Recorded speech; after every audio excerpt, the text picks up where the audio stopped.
밤 11시 하버드 교수가 서울 거리에서 외쳤습니다. 이 시간에 여자가 혼자 버스를 탄다고? 그 순간 저는 결심했죠. 이 오만한 교수를 서울의 진짜 밤속으로 끌고 들어가기로. 그런데 불과 몇 시간 뒤 그가 심야버스 안에서 라이브 방송을 켭니다. 지금 새벽 2시인데 이게 도시야? 이게 진짜 문명이야. 도대체 그에게 무슨 일이 일어난 걸까요? 그리고 왜 그가 서울의 자문관이 되었을까요? 지금 바로 확인해 보시죠. 잠깐 구독과 좋아요는 영상 제작하는데 큰 힘이 됩니다. 밤 11시 하버드 교수가 서울 골목에서 외쳤습니다. 지금 이 시간에 여자가 혼자 버스를 탄다고?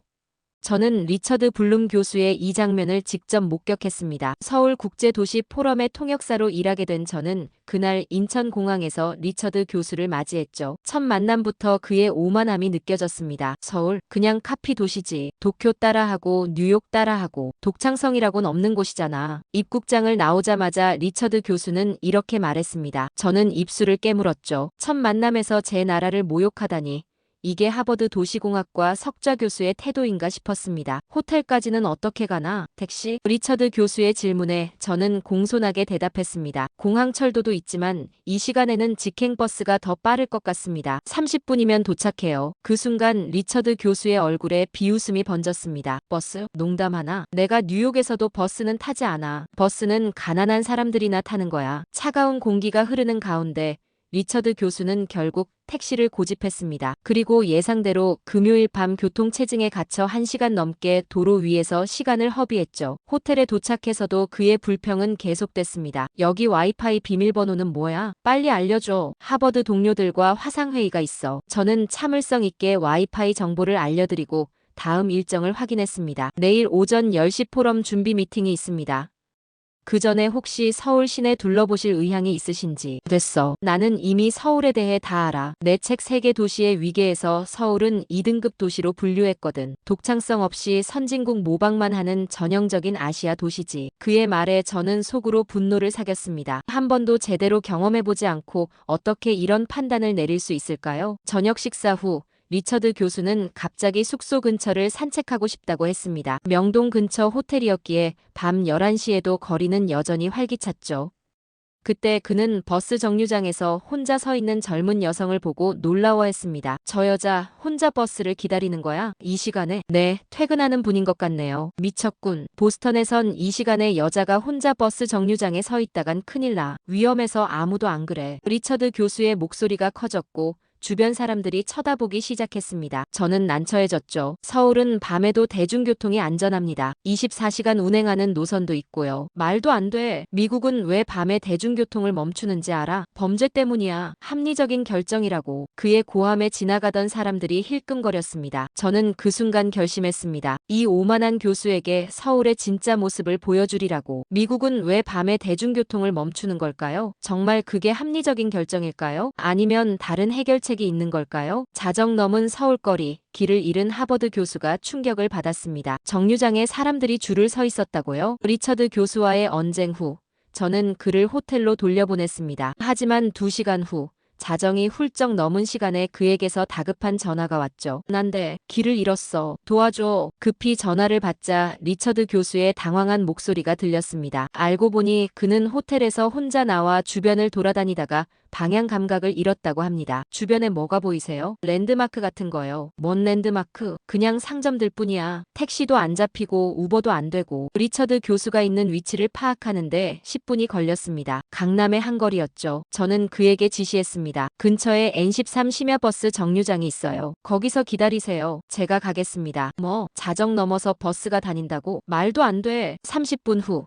저는 리처드 교수를 찾았습니다. 그는 심야버스 정류장에서 당황한 표정으로 서 있었죠. 더 놀라운 건 정류장에 여러 사람이 질서 있게 줄을 서서 버스를 기다리고 있다는 사실이었습니다. 이게 무슨 일이야? 자정이 넘었는데 사람들이 버스를 기다려. 게다가 여자들도 있어. 리처드 교수의 눈이 휘둥그레졌습니다. 정류장은 밝은 조명으로 환하게 비춰져 있었고 전자 안내판에는 버스 도착 시간이 정확히 표시되어 있었죠. 이건 심야버스 시스템입니다. 자정부터 새벽 5시까지 운행해요.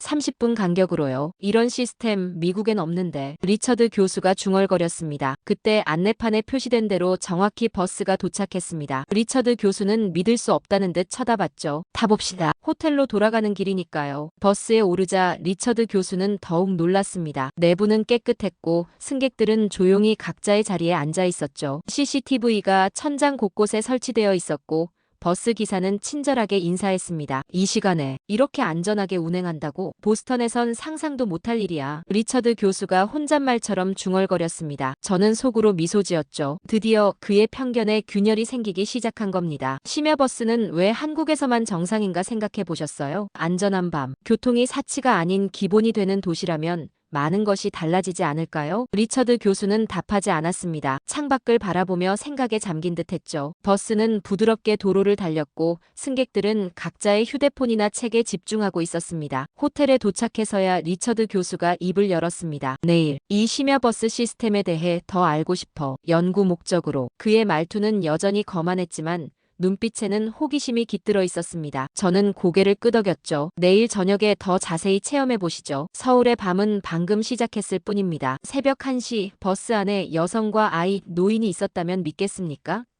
다음 날 저녁 포럼 일정을 마친 후 저는 약속대로 리처드 교수와 함께 서울의 야간 교통 시스템을 체험하기로 했습니다. 이번에는 그가 먼저 제안했죠. 서울 밤 교통이 정말 그렇게 특별한지 직접 확인하고 싶어. 내 눈으로 보고 판단할 거야. 저는 그를 홍대 지역으로 안내했습니다. 밤 11시가 넘었지만 거리는 여전히 젊은이들로 활기찼죠.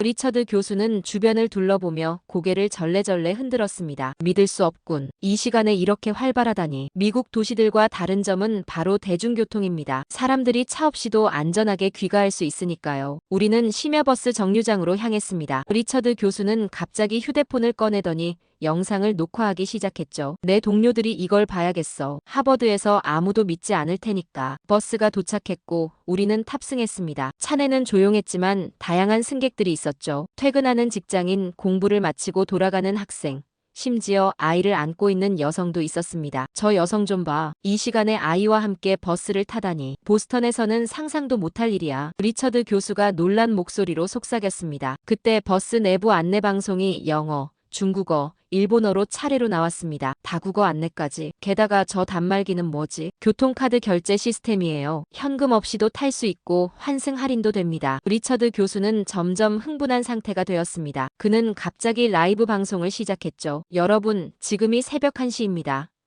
그런데 제가 있는 이곳은 서울의 심야버스입니다. 믿기지 않겠지만 여기 여성들과 아이, 노인들까지 안전하게 버스를 이용하고 있습니다. 버스 기사가 고개를 돌려 영상을 찍고 있는 리처드 교수를 힐끔 보았습니다. 저는 급히 설명했죠. 하버드 교수님인데 서울 교통 시스템 연구 중이세요. 기사님이 웃으며 고개를 끄덕였습니다. 리처드 교수는 계속해서 영상을 촬영했습니다. 이 버스는 정확히 시간표대로 운행됩니다. 내부는 깨끗하고 승객들은 질서 있게 행동하고 있죠. 이건 미국의 어느 도시에서도 볼 수 없는 광경입니다. 한 정거장을 지나자 리처드 교수가 물었습니다. 이런 시스템은 누가 설계한 거지? 어떻게 이렇게 안전하게 유지할 수 있는 거야? 그의 질문에 제가 대답하려는 찰나 한 승객이 먼저 입을 열었습니다. 선생님, 이건 우리가 함께 만든 거예요. 시민들이 안전한 교통을 요구했고 정부가 응답했죠. 기술만으로는 안 돼요. 시민의식과 사회적 합의가 있어야 합니다. 리처드 교수는 그 승객과 대화를 시작했고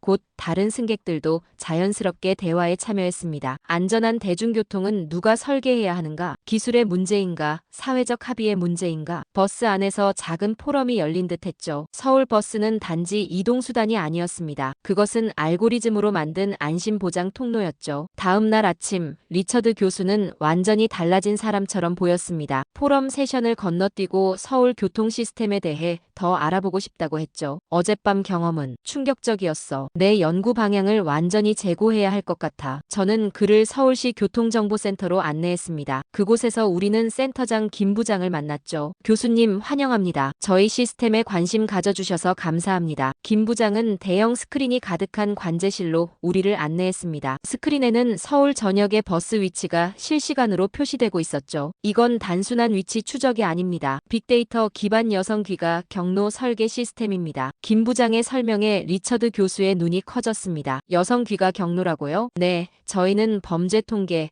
유동 인구, CCTV 설치 현황 등을 분석해 가장 안전한 경로를 설계합니다. 특히 밤 10시부터 새벽 2시까지는 여성 안심 귀가 알고리즘이 작동해요. 리처드 교수는 믿을 수 없다는 듯 화면을 쳐다봤습니다. 그럼 어제 본 그 버스 노선도 네, 주요 번화가와 주거 지역을 연결하되 안전도가 높은 경로로 설계되었죠. 버스 내부 CCTV는 실시간으로 경찰서와 연결되어 있고요. 저는 리처드 교수의 표정 변화를 지켜봤습니다. 그의 얼굴에서 오만함이 사라지고 순수한 호기심으로 가득 찼죠. 어떻게 이런 시스템을 구축했죠? 미국에선 빅데이터 기반 교통 시스템을 도입하려 해도 예산 문제, 개인정보 문제로 번번이 무산돼요. 김 부장이 미소 지으며 대답했습니다. 우선순위의 문제입니다. 저희는 시민 안전을 최우선으로 두었죠. 물론 초기 투자는 컸지만 범죄 감소와 야간 경제 활성화로 충분히 회수되었습니다. 대화를 나누던 중 한 모니터에 경고등이 켜졌습니다. 관제사가 재빨리 확인했죠. 3번 버스 내부에서 소란이 감지되었습니다. 김 부장이 화면을 확대했습니다. 취한 승객이 다른 승객에게 시비를 거는 모습이 보였죠. 지금 가장 가까운 경찰관에게 알림이 갔습니다. 다음 정류장에서 대기할 겁니다. 정확히 2분 후 모니터에는 경찰관이 버스에 탑승하는 모습이 보였습니다. 소란은 즉시 해결되었죠. 놀랍군요. 이런 신속한 대응이. 리처드 교수는 이제 완전히 매료된 눈빛이었습니다. 그는 메모를 하기 시작했고 끊임없이 질문을 던졌죠. 센터를 나오면서 리처드 교수가 물었습니다. 왜 미국은 이런 시스템을 구축하지 못하는 걸까요? 기술은 있는데. 저는 솔직하게 대답했습니다. 아마도 사회적 우선순위의 차이 아닐까요? 미국은 개인의 자유를 중시하고 한국은 공동체 안전을 중시하니까요. 리처드 교수는 깊은 생각에 잠겼습니다. 그의 세계관이 흔들리는 순간이었죠. 이런 시스템이 있다면 보스턴의 밤 풍경도 완전히 달라질 텐데. CCTV, 실시간 GPS, 공공앱, 경찰 연동까지 이건 국가가 만드는 안심이었습니다. 다음 날 저는 리처드 교수를 서울지방경찰청으로 안내했습니다. 포럼 일정을 모두 건너뛰고 교통안전 시스템을 연구하겠다는 그의 요청이었죠. 경찰청 스마트 치안센터에 도착하자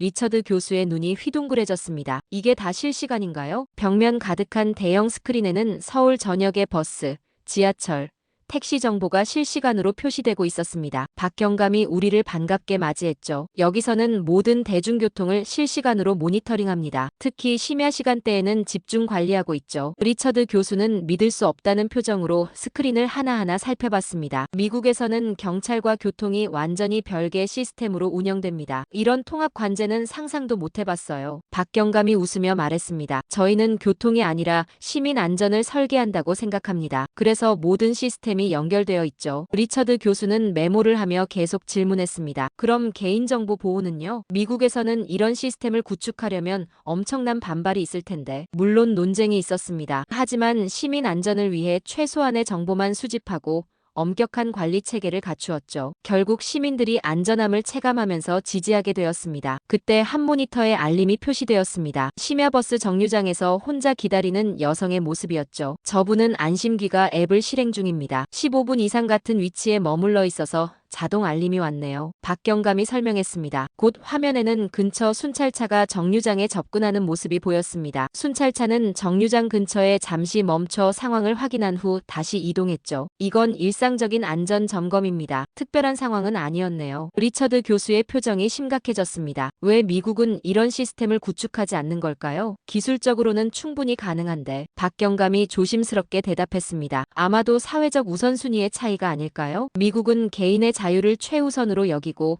한국은 공동체 안전을 중시하니까요. 리처드 교수는 깊은 생각에 잠겼습니다. 그의 세계관이 흔들리는 모습이 역력했죠. 하지만 이건 단순한 감시가 아니라 시민을 위한 서비스잖아요. 센터를 나오면서 리처드 교수는 계속 생각에 잠겨 있었습니다. 저는 다음 목적지로 그를 안내했죠. 이번에는 실제 사용자 경험을 들어보는 게 어떨까요? 인터뷰를 몇 개 준비했습니다. 첫 번째 인터뷰 대상은 밤 늦게 일하는 간호사 수진 씨였습니다. 수진 씨는 자신의 경험을 솔직하게 나눠주었죠. 전 새벽 3시에 퇴근합니다. 예전에는 택시비가 부담돼서 못 탔는데 심야버스 덕분에 안전하게 집에 갈 수 있어요. 버스 안에서도 안심귀가 앱으로 실시간 위치를 가족에게 공유하고요. 리처드 교수는 깊은 감명을 받은 듯 했습니다. 그는 자신의 나라를 생각했죠. 미국은 왜 치안을 민간에 맡기는 걸까요? 국가가 시민 안전을 더 적극적으로 책임져야 하지 않을까요? 저는 리처드 교수의 표정 변화를 지켜봤습니다. 그의 오만함은 이제 진지한 고민으로 바뀌고 있었죠. 한국의 시스템이 완벽하다고 말할 순 없지만 분명 배울 점이 있다는 걸 인정하기 시작한 것 같았습니다. 서울은 모방 도시라던 그가 지금은 시민들과 인터뷰를 하고 있습니다. 리처드 교수의 변화는 놀라웠습니다. 처음 만났을 때 서울을 카피 도시라고 불렀던 그가 이제는 적극적으로 시민들의 이야기를 듣고 있었죠. 강남역 인근 카페에서 우리는 다양한 시민들을 만났습니다. 이 시스템이 없었다면 저는 이 직업을 가질 수 없었을 거예요. 밤 근무가 많은 간호사 민지 씨의 말에 리처드 교수는 깊이 공감하는 듯 했습니다. 심야버스가 없다면 택시비로 월급의 상당 부분을 써야 했을 테니까요. 게다가 안전 문제도 있고요. 리처드 교수는 계속해서 질문했습니다. 다른 나라에서도 살아본 경험이 있나요? 네, 저는 2해 동안 보스턴에서 연수를 받았어요. 그때는 밤만 되면 정말 불안했습니다. 여자들끼리 항상 같이 다녀야 했고 어두워지면 외출을 자제했죠. 리처드 교수의 얼굴이 붉어졌습니다. 그의 도시에 대한 이야기였으니까요. 다음으로 만난 사람은 60대 퇴직자 김 선생님이었습니다. 저는 요즘 손자를 돌봐주고 밤에 집에 돌아가요. 예전 같으면 불가능했을 텐데 심야버스 덕분에 가능해졌죠. 리처드 교수는 메모하며 물었습니다. 노인분들이 밤에 대중교통을 이용하는 것에 불안함은 없나요? 물론 처음엔 있었죠. 하지만 버스 기사님들이 특별히 신경 써주고 CCTV도 있고 무엇보다 다른 승객들이 있어서 안심이 됩니다. 마지막으로 대학생 준호 씨를 만났습니다. 저는 야간 아르바이트 후에 심야버스로 통학해요. 덕분에 학비를 벌면서도 학업을 계속할 수 있죠. 리처드 교수는 잠시 생각에 잠겼다가 질문했습니다. 도시는 어떤 존재라고 생각하나요? 건물과 도로의 집합체? 아니면 다른 무엇? 준호 씨가 웃으며 답했습니다. 도시는 가능성의 공간이라고 생각해요. 누구나 자신의 꿈을 추구할 수 있는 곳이요. 그러려면 기본적인 안전과 이동성이 보장되어야 하고요. 인터뷰를 마치고 나오면서 리처드 교수가 중얼거렸습니다. 내가 틀렸어. 도시를 건물과 인프라로만 판단했어. 하지만 진짜 중요한 건 사람들의 경험이구나. 저는 조용히 미소 지었습니다. 드디어 그가 이해하기 시작한 것 같았죠. 서울은 단순히 시스템이 좋은 게 아니에요. 그 시스템을 어떻게 사람 중심으로 설계했는지가 중요한 거죠. 리처드 교수는 고개를 끄덕였습니다. 맞아요. 도시는 시스템이 아니라 사람 중심으로 설계되어야 해요. 서울이 특별한 이유가 바로 그거군요. 한강변을 걸으며 우리는 도시의 본질에 대해 이야기를 나눴습니다. 리처드 교수의 눈빛이 달라졌죠. 이제 그는 진정한 도시 연구자의 겸손함과 호기심을 되찾은 것 같았습니다. 내일은 어디를 보여주실 건가요? 서울시 교통정책과를 방문할 예정입니다. 이 모든 시스템이 어떻게 계획되고 발전했는지 들어볼 수 있을 거예요. 리처드 교수의 얼굴에 기대감이 어렸습니다. 그는 이제 진정한 배움의 자세로 서울을 대하고 있었죠. 하버드 교수의 입에서 나온 말. 서울은 도시가 아니라 하나의 문명이다. 포럼 마지막 날, 리처드 교수는 예정된 발표 주제를 완전히 바꿨습니다. 그의 발표 제목은 도시 패러다임의 전환 서울에서 배우는 교훈이었죠. 여러분, 제가 며칠 전 서울에 도착했을 때 이곳을 모방 도시라고 생각했습니다. 얼마나 오만하고 무지했는지 고백합니다. 청중들이 놀란 표정으로 서로를 바라봤습니다. 하버드의 저명한 교수가 자신의 오류를 공개적으로 인정하는 모습은 흔치 않은 광경이었죠. 서울은 단순한 도시가 아닙니다. 이곳은 하나의 문명입니다. 시민의 삶을 중심에 둔 완전히 새로운 도시 패러다임이죠. 리처드 교수는 자신이 경험한 서울의 심야 교통 시스템을 상세히 설명했습니다. 빅데이터 기반 안전 설계, 통합 관제 시스템, 그리고 무엇보다 시민들의 실제 경험까지. 미국 도시들이 밤에 문을 닫을 때 서울은 열립니다. 안전하고 접근 가능한 24시간 도시를 만드는 것. 이것이 진정한 혁신입니다. 발표가 끝나고 미국 동료 교수들이 질문을 쏟아냈습니다. 리처드,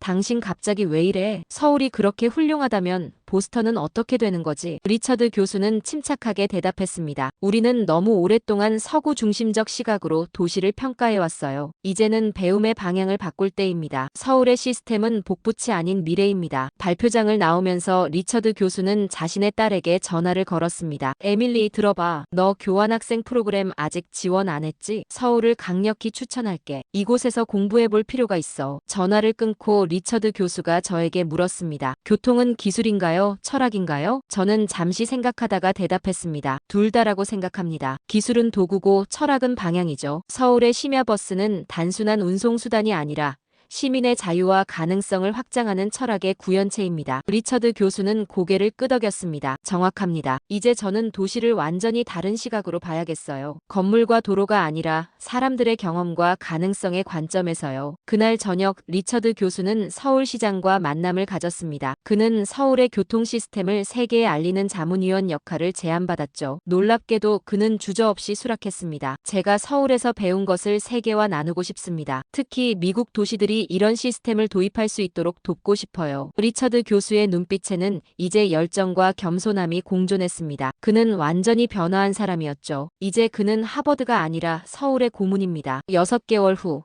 저는 다시 인천공항에 서 있었습니다. 이번에는 리처드 교수를 맞이하는 것이 아니라 그의 딸 에밀리를 맞이하기 위해서였죠. 에밀리는 서울대학교 교환학생 프로그램에 합격했습니다. 아버지가 정말 서울에 푹 빠지셨더라고요. 집에 돌아가서는 매일 서울 이야기뿐이었어요. 에밀리의 말에 저는 웃음을 터뜨렸습니다. 리처드 교수는 이제 서울시 교통자문위원으로 정식 위촉되어 2달에 한 번씩 서울을 방문하고 있었죠. 그의 변화는 미국 언론에서도 화제가 되었습니다. 하버드 석좌 교수. 서울 교통 시스템에 매료되다라는 제목의 뉴욕타임스 기사는 큰 반향을 불러일으켰습니다. 리처드 교수는 인터뷰에서 이렇게 말했죠. 도시는 새벽에 진짜 얼굴을 드러냅니다. 서울의 밤은 안전하고 활기차요. 이건 단순한 기술의 문제가 아닙니다. 시민을 중심에 둔 도시 철학의 승리죠. 보스턴과 시카고를 비롯한 여러 미국 도시들이 서울의 심야 교통 시스템에 관심을 보이기 시작했습니다. 시범 사업으로 보스턴에서는 세이프 나이트 라인이라는 심야버스 노선이 시작되었습니다. 서울의 시스템을 그대로 복사할 수는 없지만 그 철학과 접근법은 배울 수 있습니다. 리처드 교수의 이 말은 이제 도시 계획 분야의 명언이 되었습니다. 하버드 도시공학과에서는 서울 사례 연구가 필수 과목이 되었고 매년 학생들이 서울을 방문하는 프로그램도 시작되었죠. 에밀리를 호텔로 안내하는 길에 그녀가 물었습니다. 한국형 도시 시스템이 정말 세계적으로 수출 가능할까요? 저는 잠시 생각하다가 대답했습니다. 모든 도시는 각자의 역사와 문화가 있으니 완전히 동일하게 적용할 수는 없겠죠. 하지만 시민 중심의 철학, 안전을 기본권으로 보는 관점은 보편적 가치라고 생각합니다. 한 달 후 리처드 교수는 서울에서 국제 컨퍼런스를 주최했습니다. 밤의 도시 안전과 접근성의 새로운 패러다임이라는 주제로요. 30개국에서 온 도시 계획가들이 서울의 심야 교통 시스템을 체험하고 배웠습니다. 서울은 새로운 기준을 제시했습니다. 이제 우리는 모두 밤에도 열린 도시, 모든 시민에게 열린 도시를 꿈꿀 수 있게 되었습니다. 리처드 교수의 연설에 참석자들은 기립박수를 보냈습니다. 그의 눈빛에는 이제 존경과 겸손함이 깃들어 있었죠. 서울의 밤하늘 아래 새로운 도시의 미래가 그려지고 있었습니다. 오늘의 사연은 어떠셨나요? 재미와 감동이 있었다면 구독과 좋아요 부탁드립니다. 감사합니다.